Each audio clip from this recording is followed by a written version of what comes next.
ఈరోజు ఈ వీడియోలో అసలు వేదం ఎందుకు చదవాలి, బాబా గారికి వేదం గురించి తెలుసా, ఆ విషయాల గురించి మాట్లాడుకుందాం అండి. కొందరు దక్షిణాది బ్రాహ్మణులు దేశ సంచారం చేస్తూ వేద పండితులను సాయి ఘనంగా సత్కరిస్తారని విని షిరిడి చేరారు. సాయి ముస్లిం వలె ఉండటంతో ఆయనకు నమస్కరించక వాళ్ళు ప్రత్యామ్నాయ పద్ధతిని నేల మీద పిడికళ్ళుంచి భగవంతుని పాదాలని భావించి నమస్కరించి వేదం చదవనారంభించారు. కానీ ప్రతిసారి మధ్యలో మంత్రం మరిచారు.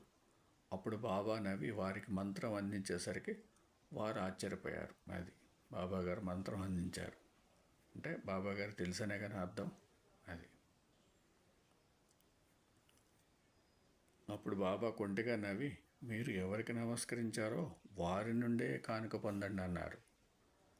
అది అంటే మీకు చేతనైతే భగవంతుడి నుంచే మీరు కానుకను పొందండి అని అంటున్నారు బాబాగారు. భగవద్ అనుగ్రహం పొందడానికే వేదం చదవాలి కానీ లౌకికమైన కానుకల కోసం కాదని వారి భావం. తర్వాత వారిని బాబా ఘనంగా సత్కరించి పంపారు.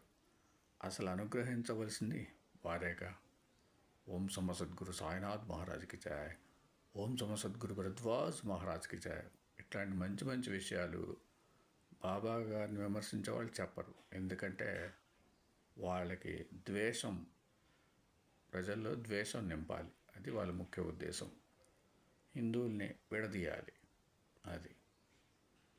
ఓం సమ సద్గురు సాయినాథ్ మహారాజ్కి జయ, ఓం సమ సద్గురు భరద్వాజ్ మహారాజ్కి జయ.